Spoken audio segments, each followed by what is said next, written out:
Hi, welcome to the Gabili YouTube channel, and for today's tutorial, I will be teaching you on how to change color filters in display on iPhone X. But first, can you subscribe to this channel and don't forget to hit the subscribe button and the bell to notify you for the new updates. And let's start. Using your iPhone X, from your home screen first, go to Settings. Then in the settings, scroll down and find the accessibility and then tap. Then in the accessibility, go to vision section and then tap the display and text size. Then in this part in the display and text size, scroll down and then find the color filters, then tap. Then in the color filters, first you have to turn it on, the color filters, to enable or activate.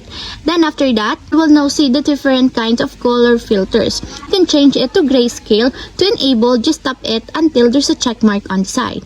And if you want to change it to green or red filter, just tap it also until there's a check mark on the side. And also, if you want to change it to color or yellow filter, just tap it again, just like this, or color tint.